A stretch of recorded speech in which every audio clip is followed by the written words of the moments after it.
The 1980s, a decade filled with big hair, metal bands, cheesy films, and lots of mysterious crimes. Number 5. 74-year-old Harry Howell lived alone following the passing of his beloved wife, Elsie. Harry's neighbors said that he mostly liked to keep to himself, but did enjoy a drink at the local pubs. On November 5th, 1988, Bonfire Night in England would be the last day that Harry was seen alive.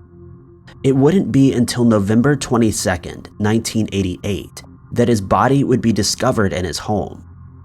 Harry was last seen by a woman walking her dog, and she told police that Harry was standing on the porch of the assisted living housing he lived in.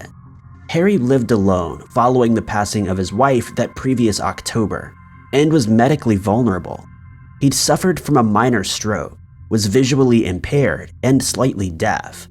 He also kept all of his savings in his flat, something that he shared openly after a few drinks at the pub. He explained that he didn't trust banks or building societies. It's likely that whoever is responsible knew this and took advantage of a vulnerable elderly man. It wouldn't be until November 22nd, 17 days after he was last seen, that Harry's body was found in the front room of his flat by a window cleaner, John Johnston. Johnston was horrified at what he had discovered and raised the alarm. Police quickly arrived at the scene and cordoned off the area. Police found that Harry had suffered blunt force trauma to the head, and that thousands of pounds had been stolen from his flat, along with other valuables.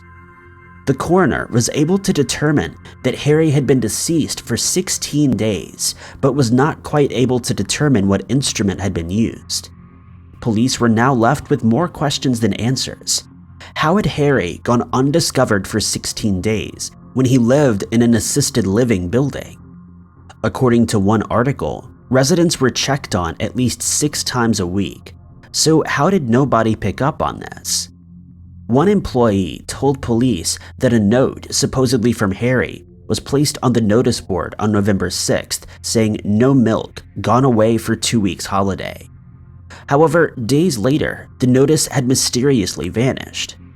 Police believe that the person responsible knew that Harry kept all of his money in his apartment and knew how to prevent employees at the flat from discovering him.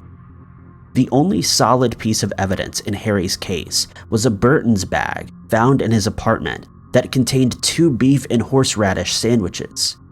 Burton's was a confectioner just around the corner from where Harry had lived, and Burton's employees remembered that a man in his 30s bought 2 beef and horseradish sandwiches on November 6th, the day of Harry's death. The man was described as having hooded eyes, sharp cheekbones, and dark hair that was parted to the left. Police launched multiple appeals asking this man to come forward as they wanted to question him, and despite receiving 100 tips, nothing ever came of this. The case of Harry Howell has remained unsolved for almost 33 years, and police are no closer to cracking the case than they were in 1988. With no forensics and no leads, it's unknown how long this case will sit cold until they get the break they need. Number 4.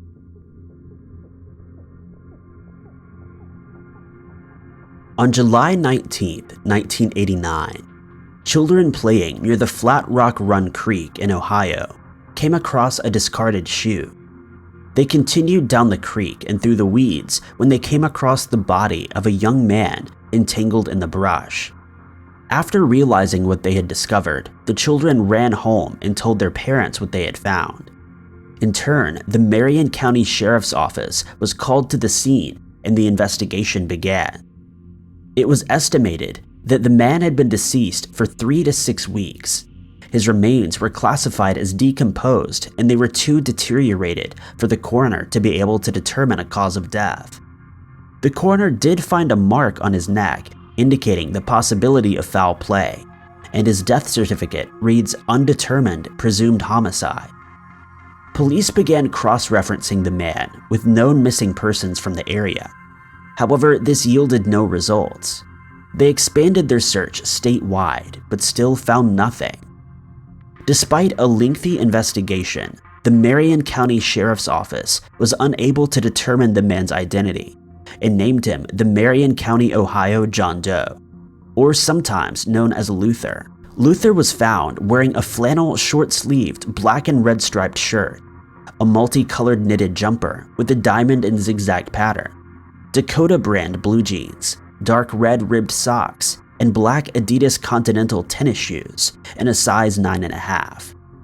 He's described as a white male between the ages of 22 and 40 and stands around 5'9" to 5'10". He has brown to black hair and a small amount of facial hair, but due to the level of decomposition, his eye color is not known. Dentals and DNA are both available in his case, and the Marion County Sheriff's Office is appealing to anyone with information to call them at 740-392-8244, quoting case number 890-45394. Number 3. 32-year-old Dorothy Jane Scott of Anaheim, California, dropped her son off at her parents' house on May 27, 1980, so they could babysit while she attended a meeting at work. For Dorothy, this was just another day and had no idea of the events that were about to unfold in front of her. As far as she was concerned, this was just another day at the office. Dorothy arrived at the meeting and immediately became concerned about her coworker, Conrad Boston, who confided in her that he had been bitten by a spider. Dorothy volunteered herself to drive Conrad to the hospital along with her coworker, Pam Head. Conrad was in immeasurable pain, and Dorothy didn't want to wait and finish the meeting, so the three headed to the nearest hospital. After arriving at A&E, doctors discovered that Conrad had been bitten by a black widow and administered treatment immediately. Thankfully, Conrad was fine, and by 11 p.m. that evening, he was ready to be discharged. Pam agreed to stay with him while he completed the necessary paperwork, and Dorothy told them that she would drive the car around to the front and wait for them. After finishing up in the hospital, Pam and Conrad headed outside, only to see Pam's car speed past them, blinding them with her headlights. The pair were confused, but figured that there'd possibly been an emergency at home and that Pam would be back as soon as possible to pick them up. 2 hours passed, and Pam and Conrad realized that Dorothy wasn't coming back. They called her parents, who informed them that she wasn't with them. After realizing that Dorothy was possibly in danger, they alerted the hospital security and police were called to the scene. Apart from the sighting made by Pam and Conrad, police had little to work with. There were no clues and no forensics left at the scene.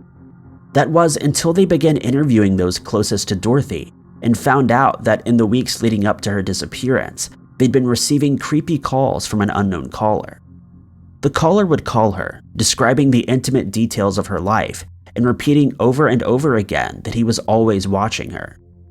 Dorothy had confided in her parents, telling them that the voice sounded familiar, but she could never quite place it.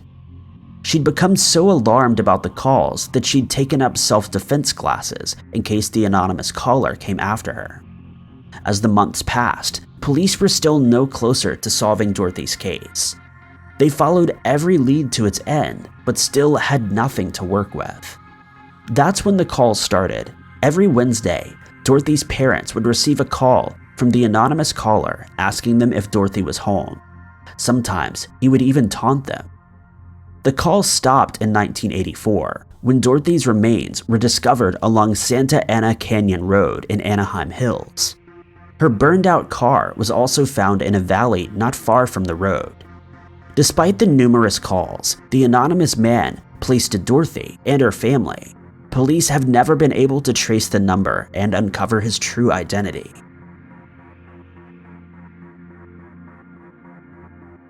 Number 2. 28-year-old Jane Marie Pritchard had the world at her feet. In 1986, she was busy working towards her master's degree in botany at the University of Maryland, and when she wasn't studying, she was conducting experiments in Blackbird Forest State Park on hog peanuts. Keith Pritchard, Jane's brother, said she was always an outdoor person. She loved horses and nature. Sadly, Jane's love of nature would end in foul play. Jane was last seen on September 19, 1986, driving her blue and white Chevrolet Blazer along the access road south of the state forest. At around 7 a.m., she unloaded her car, set up her equipment, and got herself ready for the day ahead. From 7 a.m., Jane made detailed notes about how the hog peanuts turned toward the sun, which was the last bit of information she needed for her thesis. Jane would never get to hand in her thesis, and on September 20th, 1986, her body was discovered by a young couple who were staying in the forest and had decided to go for a walk. As they were walking along the trails, they discovered Jane's body about 20 feet from the trail. The couple was in shock and ran back to the campsite to alert the authorities. Detectives arrived on the scene and found that Jane had been shot in the back of the head. They also found that her detailed minute-by-minute notes had stopped at around 10 a.m. Witnesses claimed that they saw Jane speaking with a squirrel hunter and wondered whether this was an accident. When performing the autopsy, the coroner found that Jane had multiple gunshot wounds and declared that it was a homicide. Police interviewed the hunter that Jane was speaking with that morning, and after finding inconsistencies in his story, he was arrested and charged with first-degree murder. After combing through the crime scene, they found a bit of hair that did not belong to Jane and hoped that the DNA testing would provide them with answers. In 1986, DNA was still in its infancy, with many forces not even having the capability to perform such tests. Luckily, in this case, the police were able to find the only laboratory in the country doing DNA analysis at the time. After months of waiting, the squirrel hunter was cleared after it was discovered that it was not his DNA found at the crime scene. In 2014, Jane's case was assigned to the Newcastle County's Cold Case Homicide Unit, with Police Chief Cole Elmer telling the Delaware Online, quote, "The Cold Case Unit was created to solidify our vigilance in identifying and arresting those who commit murder in Newcastle County, regardless of when the crime occurred. A seasoned investigator with a fresh set of eyes and the use of modern technology may be able to help solve these heinous crimes and bring some closure to the families of the victims." As of 2021, there have been no new updates in Jane's case, but police are hopeful that the breakthrough they need is right around the corner. Number 1.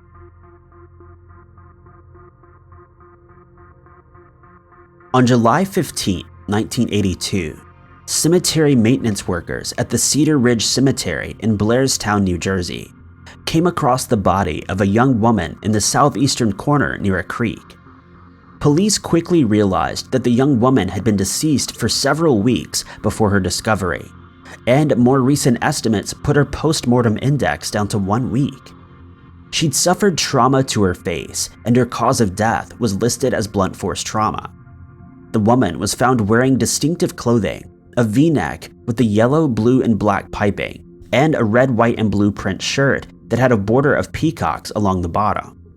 She was also found wearing a gold chain with a 14-karat gold cross, indicating she'd possibly come from a religious family.